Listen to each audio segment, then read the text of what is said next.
the challenges you face, the things you're dealing with within your ecosystem. How do you translate that into law? And the first thing I want to get into is you need to identify your issue. Okay. So I want you to, you know, list three daily challenges that you think the government could help solve. Okay. So, for example, we all know if you came here through the F1 visa, student visa, process, the hassle of getting our transcripts transcribed and accepted and all of that is a hassle. And so that's a challenge immigrants face. That can be one thing you talk about. Find issues that maybe not immigrant specific, but it's specific to the area where you live that you feel like it can be solved. That you can solve. That you feel the government can do something about it, right? Why should okay, for example, if I pay housing taxes, I pay taxes for my home. Why do I pay? Why can't the HOA costs be integrated into that? For example, I'm just going haywire, right? But that's valid. Why do I have to pay HOA fees instead of when we also already pay house? We all pay taxes every year to the government to live in that space. The HOA has the power to place liens on our homes and do different things. Yes, they're catering to that, but why is this not a built into again, this is not ideal, this is just something that comes to my head. Feel free think about the daily challenges that you face. Heating, or it's getting cold now, heating and power and the cost of that. Around recreational areas and parks, maybe street lights around where you live, maybe lightning is not good within your community. Why is there not enough lightning? And or it's taking too long to resolve those things. And those are challenges that the government can solve, right?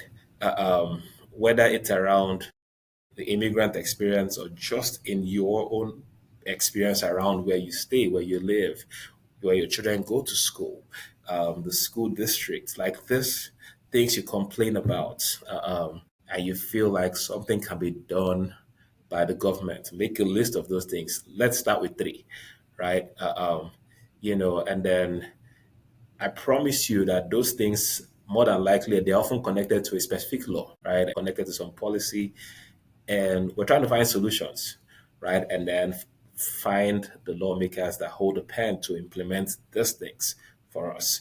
All right. Now, how does your story come into play?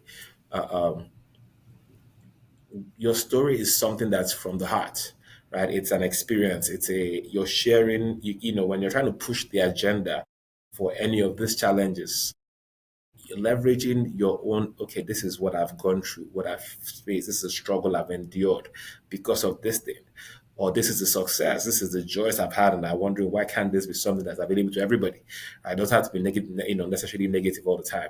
You're showing your lawmaker the human impact of this policy, of this thing, this challenge, right? I couldn't get into the career of my choice because the translation process, for example, for my transcript brought me to a certain level, but I know that this is, what I qualify for, or maybe I had to go back and take some courses. I had to go back and take some courses when I was, even though I already had a degree and an advanced degree to let me do what I was trying to, the course and what I'm trying to do. So your story as I was going to say humanifies, but I guess you get what I'm trying to say. Gives a face to the challenge you're proposing, right? And then you get your story and then you get facts. So simple statistics to back up your story. Okay, so if it's something where you can like, yes, my experience is shared by 1,000 immigrants. It's shared by 10,000, in fact. Or we did a poll in our community, and over 20,000 people have complained of experiencing the same thing. They've had to change the course of study, the program of study that they wanted because transcripts are not accepted, or the hassle of translation, all of that. Your story plus facts